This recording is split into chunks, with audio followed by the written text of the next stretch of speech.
Oh, good, you're here. And just in time to join us for tea. Today's guest is Hasani Walker. He is an amazingly talented, hardworking, and generally excellent creator. I first worked with him at Leica, but we have collaborated on other projects such as his short film, A Christmas Visitor, and his web series, My Bedroom Door.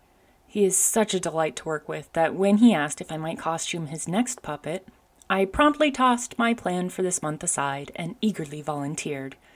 My friend, being of the spooky season disposition, has admired American McGee's video game series Alice, which in turn draws inspiration from Lewis Carroll's Alice in Wonderland, and thus the puppet I will be clothing is Alice Little herself. Hasani brought me a box with the fabrics he wanted me to use for the dress and apron, the silicone puppet body that he made for me to dress, and a pillow for her to rest on while I worked. He also sent me various notes and reference images of the dress and puppet body so that I could plan for ease of access and check proportions. He had already provided stockings, silicone boots, and indicated that the necklace, vorpal blade, and skull detail on the bow would be completed later in metal. I had a few more questions for him, mostly about the range of motion he would need in animating, which I added to his notes, and started doing a few tests to see how he wanted me to approach the petticoat and apron pocket details. To start, I began with a bodysuit, and though I made a note of where the waist access holes were when draping, I waited until it was on the puppet to make any cuts. I applied high tack to the areas, waited until it was completely dry, and carefully snipped the power mesh open.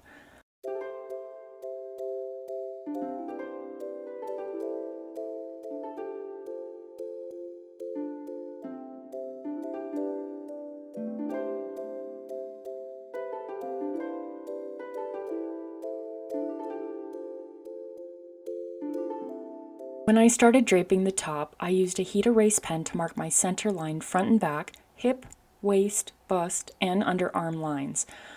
This will help me distinguish the puppet right from puppet left, since puppets, like humans, are rarely, if ever, perfectly symmetrical. Once the bodice was complete, I moved on to the apron top, which was fairly straightforward. When I was preparing to dress it, I realized that I should probably get the sleeves on first.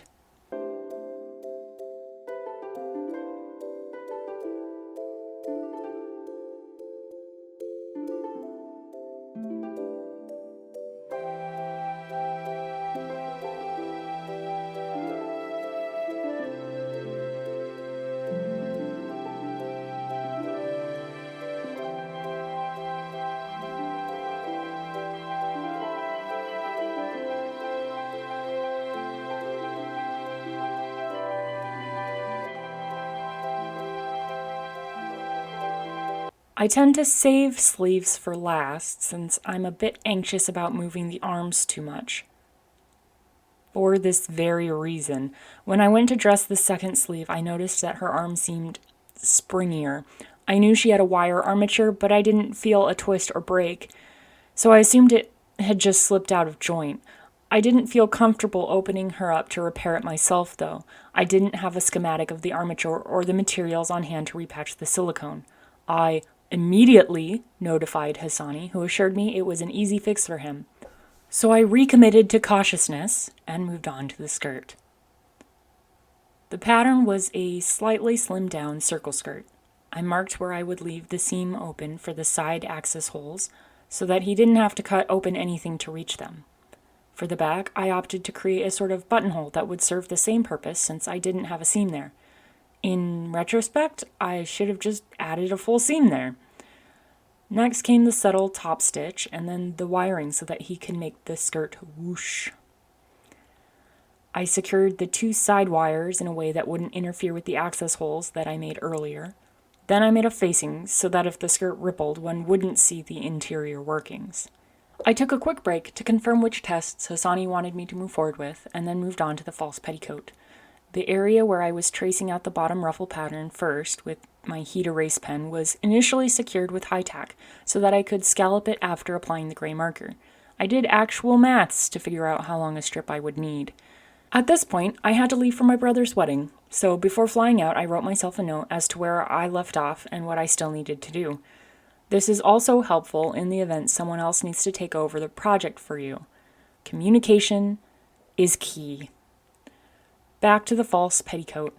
I ran 3 rows of gathering stitches, 1 near the top and 2 closer to the bottom. This gave me the most control over how it would lay. Like in the reference, I let the decorative edge peek out beneath the skirt. I tacked it down in 2 areas, along the top to the lining only, and along the bottom to the facing. I was really pleased with the bottom tacking, but even though I didn't break the surface fabric with the top tacking, it still ended up with a sort of ghost line. Not ideal. But I figured since in the gameplay there was a similar break in the geometry when she was floating downwards, it wouldn't be that distracting. The lower apron, which is also wired, ended up covering the front anyway. Then came the apron's waistband and bow. Fiddly bits that I was too focused on to record apparently. Which brings us to the end. I did temporarily attach the second sleeve, which you can easily remove to complete the repair so I could get these final shots. But if you want to see her in her full glory, keep your eyes on Hasani's social media for the reveal. You should be following him anyway since he's a thoughtful and prolific creator, but in case you're not, he can be found at Hasani Walker. I'll put his links down below. Thanks for watching and happy spooky season.